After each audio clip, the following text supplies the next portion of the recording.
নমস্কার বন্ধুরা, শ্যামলী কিচেন চ্যানেলে সবাইকে স্বাগতম জানাচ্ছি। আশা করি সব বন্ধুরা আমার ভালো আছে, সুস্থ আছে। এটা দেখো আমি আজকে কি শাক বানাবো। এটাকে অনেকে ডাঁটা শাক বলে, কিন্তু আমরা বলি লাল শাক। ছোট ছোট হয় গাছে, ডাঁটা নয়, এটা ডাঁটা শাকের মতোই, কিন্তু শাকটা গাছটা ছোট। সাথে একটা খুদে শাক আছে যেটা নাকি অনেক পরিমাণ, ওটা মানে মিনারেলস ভিটামিন আছে। সেটার মধ্যে কোনো সার থাকে না, এমনি আগাছার মতো হয়, কিন্তু শাকটা খুব স্বাস্থ্যের জন্য উপকারী। সেটা আমি ভালো করে ধুয়ে কুচিয়ে কেটে নিয়েছি, সাথে কয় রসুনের কোয়া দিয়েছি যাতে শাকের ফ্লেভারটা ভালো আসে। তোমরা এই শাকটা কেমন করে খাও আমাকে আগে নিশ্চয়ই জানাবে।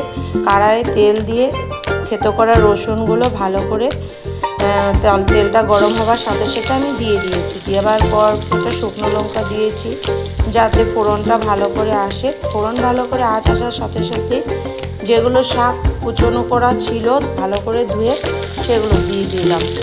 সাথে কটা না, তুমি যদি ভালো লাগে তোমাদের মাঝে মাঝে কটা তোমরা গোটা রসুনও দিতে পারো। যখন সেটা ভাতের সাথে মেখে খাবে না, গরম গরম ভাতের সাথে খুব দুর্দান্ত স্বাদ আসে। দেখতে রান্নাটা সাধারণ, কিন্তু খেতে খুব সুস্বাদু এবং স্বাস্থ্যের জন্য খুব ভালো। একবার খেয়ে দেখবে এরকম রান্না করে, একদম সাদামাটা রান্না, কিন্তু খেতে দুর্দান্ত স্বাদ শাকটা। একবার খেয়ে দেখবে। শাকটা ভালো করে অল্প নাড়াচাড়া করে গ্যাসের আঁচটা কমিয়ে দিতে হবে। নিজেদের স্বাদ অনুযায়ী কে কীরকম ঝাল খাও ওই হিসাবে তোমরা লঙ্কাটা দেবে। আমি যেরকম ঝাল খাই এরকমই দিয়েছি, অল্প একটু, কারণ আমার মেয়েও তো খাবে, তার জন্য অল্প লঙ্কা কম দিই। ওর শাক খেতে খুব পছন্দ করে, বিশেষ করে এই শাকটা আমি এইভাবে রান্না করে দিলে আমার মেয়ে খুব পছন্দ করে, তাই আমি ওর জন্য বেশিরভাগ এই শাকটা এনে রান্না করি। সাথে দিয়ে দিয়েছি অল্প হলুদ, হালকা অল্প নুন দিয়েছি স্বাদ অনুসারে। যে কম খাবে সে কম দেবে, যে অল্প বেশি খাও সে বেশি দেবে। নিজেদের স্বাদ অনুযায়ী শাকের নুনটা দেবে।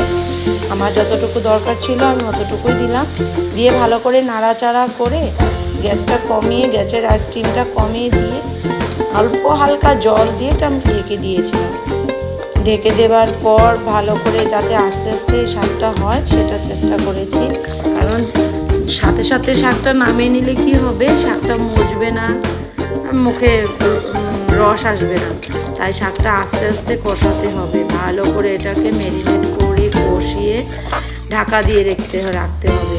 ঢাকনা দিলে কি হবে, শাকের যে নিজের থেকে জলটা আছে ভেতরের শাক পাতা, সেই জলগুলো বেরিয়ে এসে শাকটা নিজে থেকে সেদ্ধ হয়ে যাবে। এই দেখো ঢাকনা দিয়ে দিয়েছি, অনেকক্ষণ ঢাকনা রাখার পর খুলে দিয়েছি। দেখো শাকের থেকে কত জল বের হয়েছে। সাধারণত এই শাকগুলো কোনো সার ইউজ করা হয় না, আগাছার মতো সাইড দিয়ে হয়, ক্ষেতের আশেপাশে হয় মাঠে। সেইগুলো থেকে আমি তো তুলে আনিনি, বাজার থেকে কিনে আনা হয়েছে। যাই হোক, কিন্তু অনেক পরিমাণে এগুলোতে সার কম থাকে, যার জন্য শাকটা দেখো নিজে থেকে কত জল ছেড়েছে। এই জল দিয়ে শাকটা ভালো করে সিদ্ধ হয়ে যাবে। সিদ্ধ হবার পর দেখবে যেগুলো যতখানি আমি তেল ইউজ করেছি শাকটাতে, রান্নাটাতে যতটুকুনি তেল ইউজ করা হয়েছে সব তেল বের হয়ে আসবে। এই শাকটা তোমরা এইভাবে রান্না করে দেখবে। দেখো জলটা শুকিয়ে গেছে, শাকটা দেখতে যেরকম সুন্দর লাগছে না, খেতে তার থেকেও 10 গুণ বেশি ভালো লাগে। বিশেষ করে শাকটা তোমরা গরম গরম ভাতে একবার খেয়ে দেখবে কেমন লাগে। আশা করি রেসিপিটা তোমাদের ভালো লেগেছে, তোমাদের কিছু নতুন এনে দেখাতে পারলাম। আমার ভিডিওটা কেমন লাগলো, যদি কোনো ভুল ত্রুটি থাকে তোমরা আমাকে ওটা বলবে কমেন্টে, আমি নিজে থেকে শুধরে নেব। আর এই শাকটা একবার ট্রাই করে দেখবে ঘরে, কেমন লাগে খেতে আমাকে নিশ্চয়ই কমেন্ট করে জানাবে। আজকে তো বেশি কিছু দেখাতে পারলাম না, এটুকুনি আজকে ভিডিওতে এনে তুলে ধরেছি তোমাদের জন্য বন্ধুরা। আগামী ভিডিওতে দেখা হবে, আর আশা করি ভালো লাগছে। পরের ভিডিওতে দেখা হচ্ছে।